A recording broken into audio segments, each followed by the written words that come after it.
Good morning, I'm Richard Vobes, I am the Bald Explorer, and today I'm on another exploration, a stroll around West Tarring.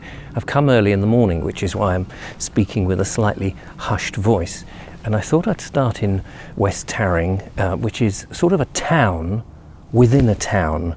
It's in Worthing, or the borough of Worthing, and I'm by the Old Palace, which is a beautiful ancient building of flint and rubble and with brick and Horsham stone on the top.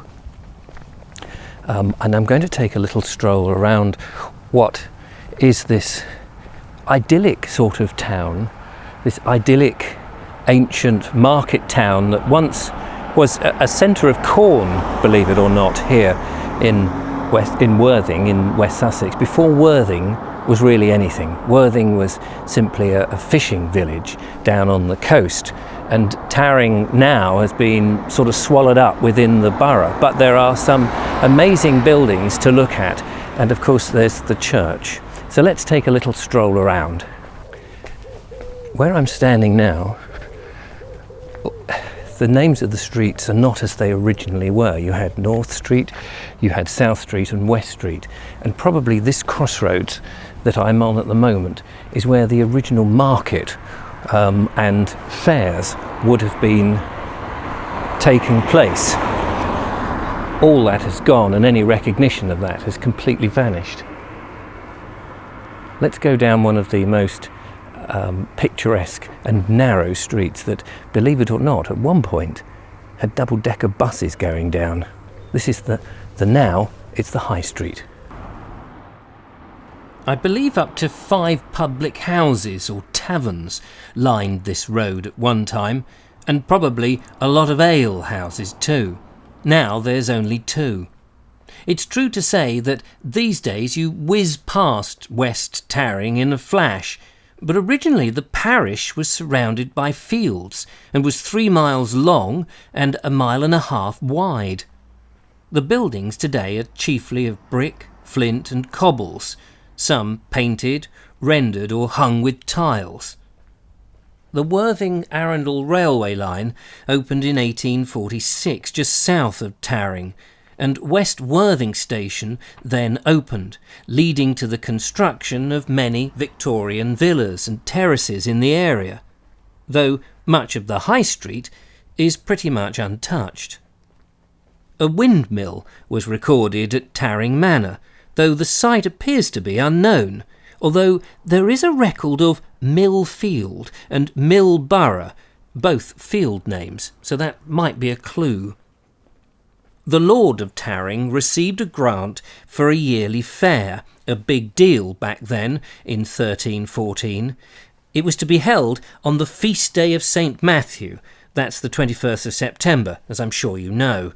There was a market, as I previously said, but curiously enough, no charter given until 1444, after a petition in which the inhabitants alleged losses sustained by French raids while they were visiting neighbouring markets.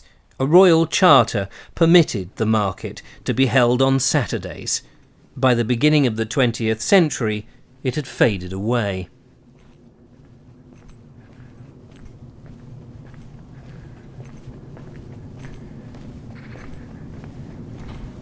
There are some beautiful and picturesque buildings. Here's one with tiles on the roof, hung tiles on the side. No doubt timber framed all the way through.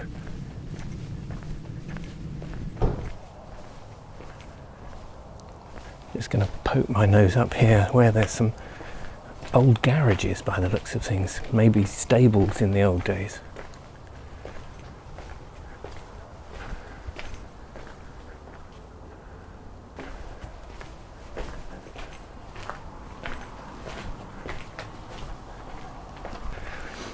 If you come to Worthing, it's hard to imagine when you walk around that there are old timber-framed buildings here, and yet behind me, prime example in West Tarring, being a much older, much more ancient town, you'd be surprised what you do really find.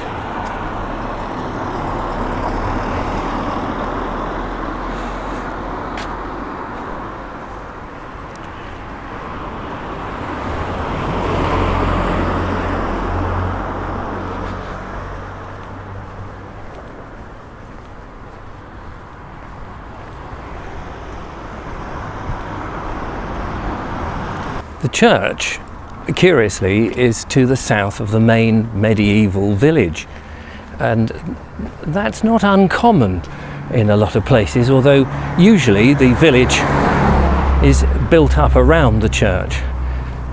But let's go and have a look at it. And there's our first glimpse of this rather magnificent church. The Domesday Book records a church at West Tarring. The parish took in Heen and Durrington, other smaller communities, and so consequently the church grew. In 1291, the rectory was one of the richest benefices in the county. 450 years later, the vicar claimed that his living was considerably less than his predecessors.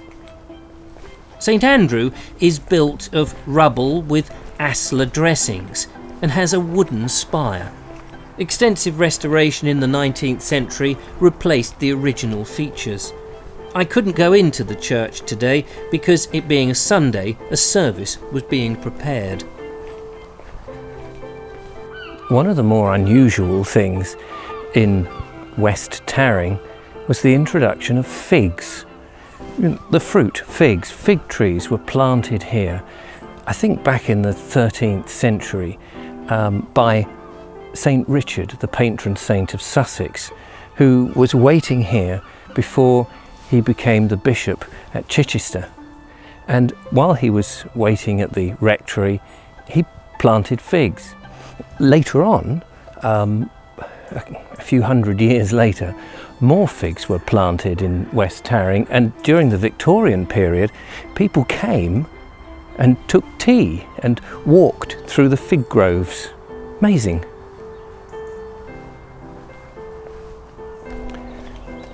Well, I hope you've enjoyed my little stroll through West Tarring. If ever you get the chance to visit, you're in Worthing, it's well worth coming here to see what a complete difference there is. Don't forget to subscribe, press the bell notification and you'll be alerted to all of my videos when I upload them, and give me a thumbs up if you enjoyed this video, and I will see you on the next one. Bye bye.